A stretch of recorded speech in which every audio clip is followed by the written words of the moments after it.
एक आदमी ने एक बहुत ही खूबसूरत लड़की से शादी की।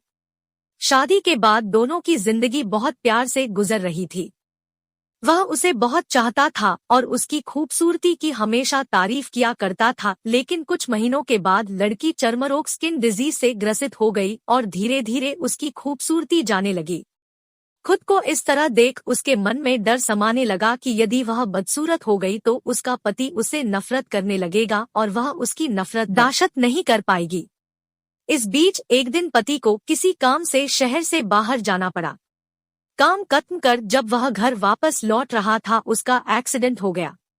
एक्सीडेंट में उसने अपनी दोनों आंखें खो दी, लेकिन इसके बावजूद भी उन दोनों की जिंदगी सामान्य तरीके से आगे बढ़ती रही। समय गुजरता रहा और अपने चर्मरोग के कारण लड़की ने अपनी खूबसूरती पूरी तरह गंवा दी। वह बदसूरत हो गई, लेकिन अंधे पति को इस बारे में कुछ भी पता नहीं था, इसलिए इसका उनके खुशहाल विवाहित जीवन पर कोई प्रभाव नहीं पड़ा। वह उसे उसी तरह प्यार करता रहा। एक दिन उस लड़की की मौत हो गई। पति अब अकेला हो गया था। वह बहुत दुखी था। वह उस शहर को छोड़कर जाना चाहता था। उसने अंतिम संस्कार की सारी क्रियाविधि पूर्ण की और शहर छोड़कर जाने लगा।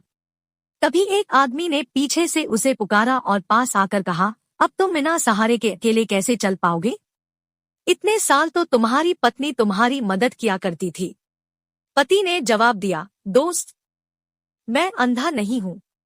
मैं बस अंधा होने का नाटक कर रहा था, क्योंकि यदि मेरी पत्नी को पता चल जाता कि मैं उसकी बदसूरती देख सकता हूँ तो यह उसे उसके रोग से ज्यादा दर्द देता।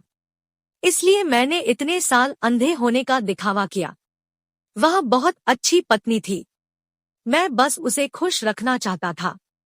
सीख: खुश रहने के लिए हमें भी एक दूसरे की कमियों के प्रति आंखें बंद कर लेनी चाहिए और उन कमियों को नजरअंदाज कर देना चाहिए।